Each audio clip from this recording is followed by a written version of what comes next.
یہ جو article 63A میں نظر ثانی درخواست کی سماعت ہے جو 30 ستمبر کو ہونے جا رہی ہے سپریم کورٹ میں، اس بینچ سے الگ کیا جائے۔ جس دن پریکٹس اینڈ پروسیجر کمیٹی کا پہلا اجلاس ہوا، اس اجلاس کے بعد یہ خبریں بھی سامنے آئیں کہ منیب اختر نے آرٹیکل 63A کی نظر ثانی درخواست میں بننے والے بینچ میں شرکت سے انکار کر دیا، اور انہوں نے پلی یہ لی کہ کیونکہ پریکٹس اینڈ پروسیجر کمیٹی ایک غیر آئینی کمیٹی ہو چکی ہے، یہ کورٹ آف لاء نہیں ہے، کیونکہ سپریم کورٹ نے رولز کو فالو نہ کرتے ہوئے اس پریکٹس اینڈ پروسیجر کمیٹی کو تشکیل دیا، لہٰذا یہ کمیٹی کسی بھی بینچ کو کانسٹیٹیوٹ نہیں کر سکتی۔ لہٰذا منیب اختر اس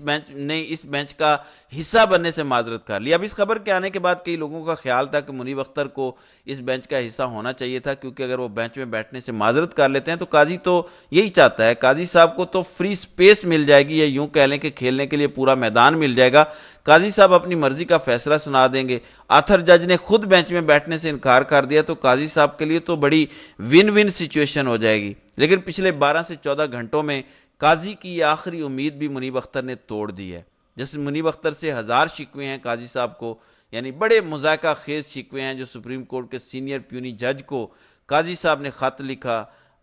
وہ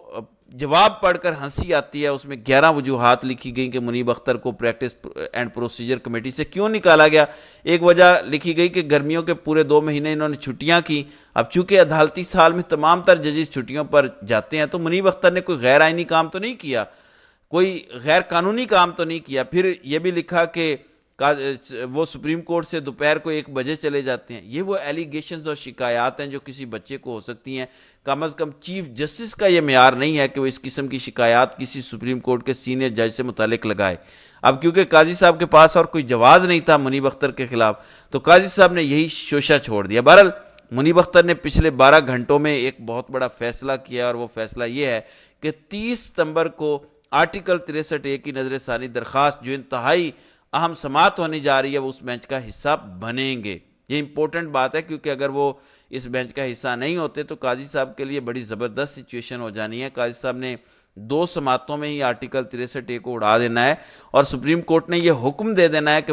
فلور کراسنگ الاؤ ہے۔ اگر پی ٹی آئی کا کوئی ممبر آئینی ترمیم کی حمایت میں نون لیگ کو ووٹ دیتا ہے تو اس کا ووٹ کاؤنٹ ہوگا۔ اب منیب اختر ان ایکسپیکٹڈلی حیران کن طور پر قاضی صاحب کو سرپرائز دیتے ہوئے اس بینچ کا حصہ ہیں، اور یہ پاکستان کی عدالتی تاریخ کی سب سے دھماکے دار سماعت ہونے جا رہی ہے، کیونکہ اس کیس کے باقی تمام ججز قاضی گروپ کے ججز ہیں، یعنی قاضی صاحب خود ہیں، جمال خان مندوخیل، امین الدین خان اور نعیم اختر افغان، یہ 4 جج ہیں جو قاضی کی اندھی تقلید کرتے ہیں۔ قاضی جہاں کہیں گے وہ وہیں دستخط کریں گے۔ البتہ ان 4 ججز کو ٹف ٹائم دینے والے سپریم کورٹ میں ایک ہی مرد مجاہد ہوگا جس کا نام ہے جسٹس منیب اختر، جو اب اس بینچ کا حصہ ہیں۔ کچھ لوگ یہ کہتے ہیں کہ شاید وہ ریکیوز کر دیں، کچھ لوگ یہ کہتے ہیں کہ کیونکہ وہ آتھر جج ہیں ان کا اس بینچ میں ہونا بہت زیادہ ضروری ہے، ان کی مرضی کے بغیر اب اس کیس کا فیصلہ نہیں لکھا جا سکتا۔ بالکل ایسے ہی جیسے مخصوص نشستوں والے کیس کے آتھر جسٹس منصور علی شاہ ہیں، یہ ہو ہی نہیں سکتا کہ سپریم کورٹ میں منصور علی شاہ موجود ہوں اور اب کسی اور جج سے نظر ثانی درخواست پر مخصوص نشستوں کا فیصلہ